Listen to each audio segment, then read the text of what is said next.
Hoi allemaal, leuk dat jullie kijken naar een nieuwe video. En vandaag ben ik hier met de trainer van Ajax, de nieuwe trainer. En het is ook mijn oom. En kan je misschien uitleggen wat onze familieband is? Ja, jij bent de dochter van mijn zus. Ja. En wij hadden 4 kinderen vroeger thuis. Ik was de oudste. En we hadden nog 2 andere jongens, Paul en Frank. En toen werd jouw moeder geboren, Patricia. Ja, klopt. En wij gaan samen een Q&A doen. Ik heb namelijk een foto geplaatst op Instagram. En daar heb ik jullie gevraagd of jullie vragen hadden. En die gaat hij nu beantwoorden voor jullie. De eerste vraag is, je bent trainer geweest in het buitenland. Dus je hebt in Israël gewoond voor een klein halfjaartje. En je bent nu weer terug in Nederland. En wat heb je het meest gemist? Aan Nederland. Mijn kinderen. Ja, je hebt 3 kinderen. Ja. Bo, Sonny en Gino. Mijn kleinkind, want ik ben al opa, een oude man. En en je vader en moeder en jullie allemaal en je vrienden. Met name dat, eigenlijk je familie en je vrienden, dat mis je het meest. Ja, maar nu ben je weer terug. Ja. En, wat is je favoriete vakantieland? Oh, dat is zonder twijfel Curaçao. Daar gaan we, als het even kan, 2 keer per jaar naartoe. En daar hebben we het zo gezellig altijd. En jullie zijn ook wel eens mee geweest. Dus je weet ook hoe het is. En, ja, heerlijk weer. Ja, op het moment dat ik daar het vliegtuig uitstap, heb ik meteen het vakantiegevoel en relaxed. En dan is het korte broek, slippertjes aan. En dan hebben we het helemaal naar ons zin daar. Ja, en toen we in Curaçao waren, gingen we elke dag ijsjes halen. Maar wat is je favoriete smaak? Als ik heel eerlijk ben, eet ik alleen maar vanilleijs. Ja, ik ook. Ik heb nog nooit andere geprobeerd. Ik ben echt niet van nieuwe dingen proberen. Ik heb precies hetzelfde. En die is lekker daar, hè? Ja, die is echt heerlijk. Ja. Gelijk vanaf het strand, eventjes slippertjes aan. En dan pad oversteken en dan hebben we daar een heerlijk ijsje. Oh, heerlijk, ja. Ja, ik mis het wel een klein beetje hoor, die lekkere ijs. En hoe vind je het eigenlijk dat ik een YouTube kanaal heb? Nou, ik vind dat heel bijzonder. Omdat ik eerst helemaal niet wist wat dat was. Ik wist helemaal niet eens dat het bestond. En toen jij ermee begon, dat is alweer heel wat jaren geleden, dacht ik van nou leuk, ze hobby, ze gaat wat doen. En als ik nu zie hoe groot dat geworden is gewoon niet normaal. Ik ben er iedere keer heel verbaasd over en ook wel heel trots op dat je dat zo voor elkaar hebt gekregen. En ik kijk natuurlijk wel hoe dat dan nu, omdat je het gaat volgen, zoals jij misschien voetbal bent gaan volgen, omdat wij dat doen, ben ik dat nu ook een beetje gaan volgen. En als ik dan zie hoeveel volgers jullie hebben en die anderen die zelfs nog meer volgers dan jou hebben, dan denk ik wow, dit is een hele andere en nieuwe wereld joh. En je wordt nu trainer van Ajax. Is dat een droom die uitkomt? Want het is wel een van de grootste clubs van Nederland. Ja, nou ik ben wel iemand die als ik iets doe, altijd de beste wil zijn. En ik ben ook voetballer geweest. En toen ik voetballer was, voelde ik, ook al heb ik dan misschien best wel Nederlands elftal gevoetbald en zo, maar ik voelde dat ik nooit echt goed was. Dat heb ik altijd gevoeld. En toen ik trainer werd, was mijn droom om te laten zien dat ik als trainer wel misschien bij de beste zou kunnen horen. En ik ben hier in Apeldoorn bij AGOVV begonnen. En steeds een stapje voor stapje verder gegaan. En dan is je droom om ooit bij een van de grote clubs te kunnen trainen. En die droom die gaat dan nu uitkomen. Heel veel in de reacties stond, hoe word je nou trainer van Ajax of van andere grote clubs? Is er een geheim of zoiets? Nee, het is geen geheim. Ik denk dat je bij de clubs waar je trainer bent, dat je het daar goed moet doen. En wanneer doe je het dan goed? Nou, in het voetbal meestal als je wint. Ja. Want dan vindt iedereen je goed. En gelukkig de mensen die moeten beslissen of jij trainer wordt, die kijken ook nog wel of je naast dat je wint ook nog wel andere dingen goed doet. Zoals spelers beter maken. Of goed met je spelers praten, zodat ze in ieder geval weten wat jij van ze verwacht.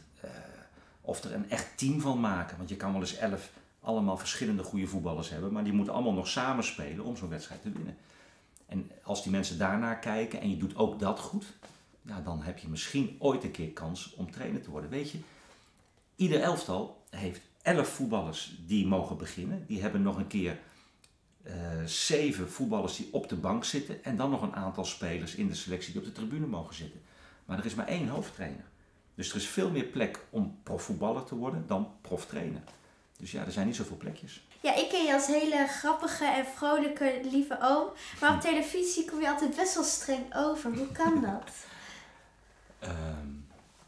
Nou, ik weet van mezelf, als ik mezelf terugzie, dan schrik ik ook. En dan denk ik, wat een nare man. Denk ik echt. Ja, dat denk ik echt. Maar dat komt omdat ik dan heel geconcentreerd met die wedstrijd bezig ben. En als ik dan geconcentreerd ben, dan schijnbaar die wenkbrauwen die trekken dan wat samen. En vroeger toen ik veel haar had, was dat helemaal. Dan werd het allemaal donker. En dan lach je niet, want dan ben je dat aan het volgen. En voordat je het weet, ben je een chagrijnige man. Maar ja, jij weet gelukkig dat het niet zo is. Nee, klopt. Ja. En ben je wel eens zenuwachtig voor een wedstrijd? Ja, dat klinkt misschien stom, hè? Maar niet. Ik voel wel de spanning van een wedstrijd, waardoor ik heel goed geconcentreerd ben.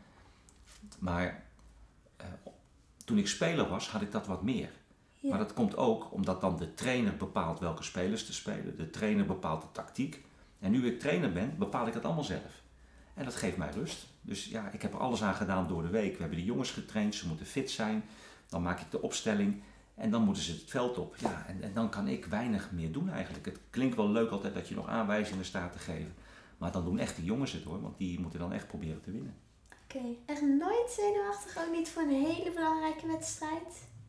Nee, we hebben helaas verloren, maar we hebben de bekerfinale gehad in Israël laatst. Dat is natuurlijk een hele grote wedstrijd, stadion uitverkocht en een hele grote wedstrijd. Maar dan ben je zo bezig met je ploeg voor te bereiden. Het is wel grappig. Het is toevallig van Ajax. Ik weet nog, toen Johan Cruijff trainer van Ajax was, toen moesten ze een Europa Cup 2 finale spelen. Jongens als Van Basten en zo, die voetbalden toen nog bij Ajax. En er was een hele dag eindelijk weer een Nederlandse club die een Europa Cup finale zou spelen. En dan was de hele dag televisieuitzending. En ik zat te kijken en toen dacht ik bij mezelf, ik ben nu al zenuwachtig voor die wedstrijd. Ik had niks met Ajax toen te maken. Kun je nagaan als je speler bent, dat zou ik later nooit kunnen. Dat dacht ik toen. Maar het blijkt gewoon, als je dat echt mee gaat maken. Hè, ik heb later ook gevoetbald en halve finales Europa Cup gevoetbald en zo. Dan zit je in zo'n automatisme van zo'n dag. Je wordt wakker, dan ga je ontbijten, dan gaat de trainer een bespreking doen, dan ga je naar beelden kijken. En eigenlijk ben je helemaal bezig met die wedstrijd dat je zo geconcentreerd bent dat je bijna geen tijd hebt om zenuwachtig te worden. Tenminste, ik niet. Dus ja, de mensen, de supporters en de fans zijn vaak veel zenuwachtiger dan de spelers zelf. Ja, dat is apart hè? Grappig, ja. En wie vind je eigenlijk de beste voetballer op dit moment? Mag je uit alle voetballers kiezen? Dan vind ik, van alle voetballers, vind ik toch wel Messi. Ja. Er zijn andere voetballers die harder werken dan hem. Maar wat hij met een bal doet en zo bepalend is in iedere wedstrijd weer. En alle tegenstanders zijn erop gefocust dat hij uitgeschakeld moet worden. En toch laat hij iedere wedstrijd weer zien. Dat is wel heel bijzonder. Ja, heel knap. Daar is er maar eentje van. Ja. En wie is de beste trainer op dit moment? Nou, of hij de beste is, weet ik niet. Maar waar ik mezelf het meeste mee verbonden voel, dat is de trainer die nu van Bayern München naar Manchester City gaat. Dat is Pep Guardiola. Dat is een Spanjaard die vroeger ook gevoetbald heeft bij Barcelona. Die toen trainer werd bij Barcelona. Daar 5 jaar geweldig gedaan heeft. Als ik zijn ploegen zie voetballen, vind ik altijd zo mooi. En ik heb nu wat boeken van hem gelezen ook. En daar leer ik ook weer van, want ik wil nog steeds beter worden. En dan, ik vind dat heel mooi hoe hij dat allemaal doet. En daar leer ik heel veel van. Hij is een stuk jonger dan ik ben. Maar ik vind hem wel een hele goede en interessante trainer. Wanneer is de eerste training van Ajax? Bij Ajax? 27 juni. Maar het is niet echt een training. Dan komen alle spelers. Dan is het even kennismaken. En dan gaan ze helemaal gecheckt worden met de medische keuring, zeg maar. De eerste dag. Tweede dag, dat is de 28e, gaan ze een bosloop krijgen. En de derde dag, dus dat is de 29e, dat is dan de woensdag.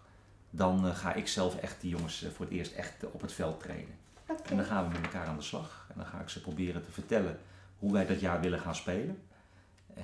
Want dat moeten ze zo snel mogelijk onder de knie krijgen. Want ja, een nieuwe trainer is toch altijd net weer ietsjes anders dan de voorgaande trainer. En die voorgaande trainer heeft het zo verschrikkelijk goed gedaan. Frank de Boer, die is 4 keer kampioen geworden. En ja, dat is natuurlijk niet makkelijk om dan hem op te moeten volgen. Maar we gaan dat natuurlijk doen. Dus is het wel belangrijk dat de spelers precies weten hoe ze dan moeten gaan voetballen bij mij.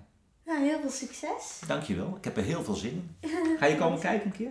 Ja, lijkt me wel heel erg leuk. Vind ik Sowieso ook. bij een wedstrijd. Ja, uiteraard, ga ik je uitnodigen. En dan gaan we dat gaan we kijken. Is goed. Ja? Nou, dan heb ik nog één vraagje. Ja. Ik heb namelijk iets. Ik heb hier een agenda van Voetbal International voor volgend schooljaar. Oké. En het lijkt me misschien wel heel erg leuk als je je handtekening erin zet. Oké. En dan kan ik deze weggeven. Wat leuk.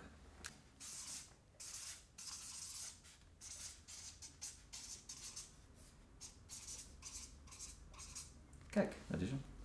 Top. Nou, wil jij dus een Voetbal International agenda winnen met de handtekening? Doe dan een duimpje omhoog bij deze video en laat het even weten in de reacties. Heel erg bedankt dat je in de video wou komen. Ik vond het heel erg gezellig. Ja, ik vond het ook leuk. Ja. En ook een keer dat ik op in je kamer mag komen. Ik heb hem wel Ja. gezien in de filmpjes. Ja. Ik wil een keer in jouw slaapkamer komen. Ja. Leuk. Leuk. Grappig. Ja. Nou, tot de volgende keer dan. Doei doei! Doei doei.